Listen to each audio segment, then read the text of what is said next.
Shalom alaihim besem Yesua Hamasyah. Assalamualaikum warahmatullahi Yesu Almasih.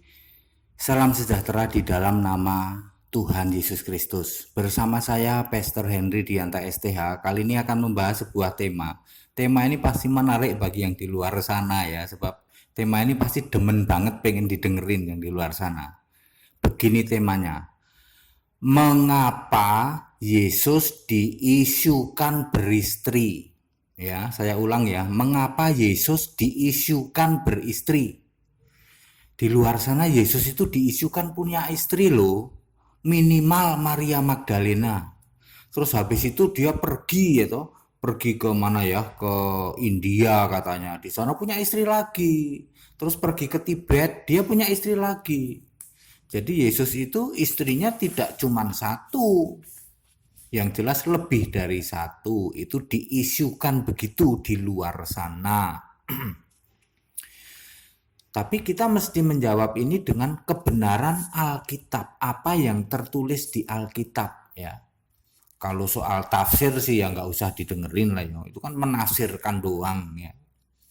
Mari kita baca Alkitab ya. Apakah benar bahwa Yesus itu punya istri? Saya dari dulu ketika saya baru pertama tobat, saya sudah dengar nih soal ini. Dari doktrin lama keyakinan saya ngomong gini, kalau Yesus benar punya istri, saya orang pertama yang akan keluar dari Kristen. Setelah saya tobat terima Yesus, saya akan balik lagi. Tidak terima Yesus. Kalau benar Yesus itu punya istri, lah kan sama aja dengan yang lain mah itu mah. Itu dulu, udah berapa puluh tahun yang lalu ya. Kita baca Alkitab ya. Kita mau cari tahu Yesus itu sebenarnya siapa ya. Menurut Alkitab yang tertulis ya, Lukas 1 ayat 35. Roh Kudus akan turun atasmu dan kuasa Allah yang maha tinggi. Allah yang maha tinggi itu kalau bahasa Arabnya Allah Ta'ala. Kalau bahasa Ibraninya El Elyon. Roh Kudus akan turun atasmu dan kuasa Allah Ta'ala, kuasa Allah yang maha tinggi akan menaungi engkau. Sebab itu anak yang akan kau lahirkan itu akan disebut kudus. Anak Allah, kudus itu mukodas. Atau bahasa Arabnya juga subhanau, itu maha kudus ya.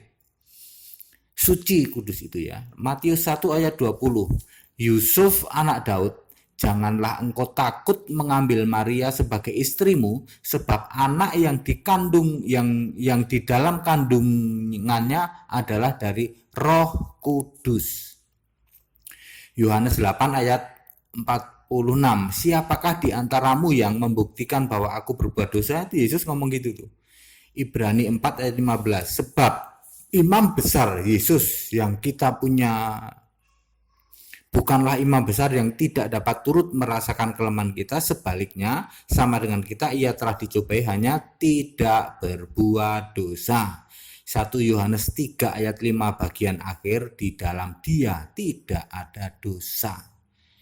Jadi inilah fakta tentang Yesus Kristus. Yesus itu tidak mewarisi DNA dosa, sebab ia dikandung dari Roh Kudus. Dia itu bukan ciptaan. Semua manusia itu ciptaan, tetapi Yesus ini bukan ciptaan. Sebab tidak lahir dari hubungan seks suami istri. Dia tidak mewarisi DNA dosa Adam Eva. Ya. Tidak ada dosa padanya dan tidak berbuat dosa. Ya, itu fakta Alkitab ya. Ryan White itu pernah meneliti bahwa kromosom Yesus itu ternyata 24, 23 dari ibu dan satu kromosom Y untuk menjadikan kode bahwa dia itu laki-laki. Itu fakta Alkitab tentang Yesus. Tapi ada fakta lain juga di Alkitab juga tentang Yesus. Ini yang menjadi sumber isu itu. Fakta lain itu adalah 1, Yesus itu laki-laki. 2, punya alat kelamin laki-laki dan disunat. 3, mustahil tidak punya nafsu seks. Ini kan pendapat di luar sana ya. 4, dekat dengan Maria Magdalena. Yang pertama kali mengunjungi kubur atau nengok kubur Yesus adalah Maria Magdalena. Yesus itu adalah nabi atau utusan Allah. Ini juga fakta Alkitab. Ya, tadi ada fakta tahap ke-1 bahwa tidak berdosa, tidak memiliki gen DNA-nya dosa. Tapi ini juga ada fakta punya alat kelamin, disunat dekat dengan Maria Magdalena. Yesus itu nabi, Yesus itu utusan. Ini juga fakta Alkitab. Makanya timbul logika. Karena Yesus itu nabi juga, utusan Allah juga, maka harus punya istri. Sebab semua nabi di Alkitab punya istri. Apalagi ini ada fakta dekat dengan Maria Magdalena. Ya, punya istri banyak, oke-oke saja. Buktinya semua nabi yang lain juga punya istri banyak.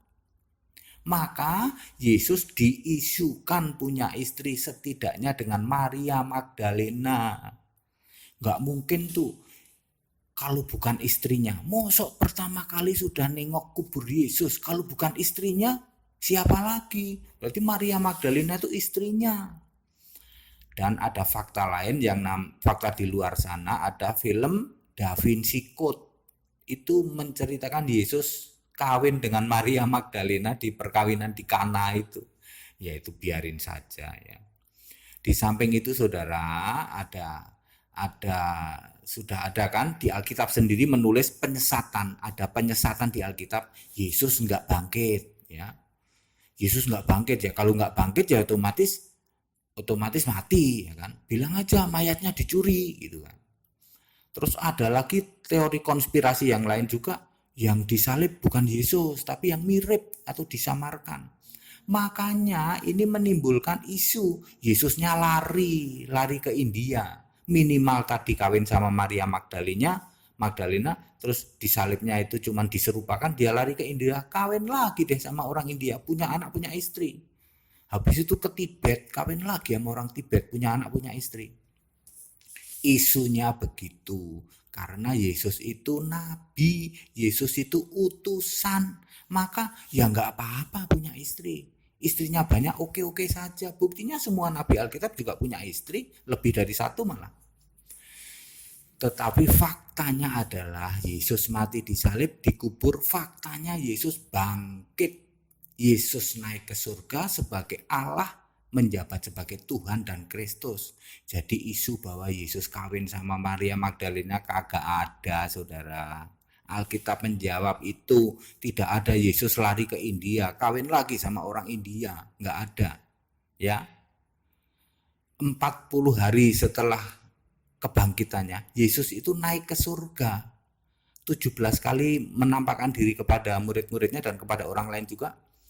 Yesus itu naik ke surga, jadi nggak lari ke India, nggak kawin, ya. Nggak bener tuh yang bilang disamarkan, Yesusnya nggak disalib, nggak bangkit. Ya, yang bener-bener Yesus itu bangkit kok, naik ke surga kok.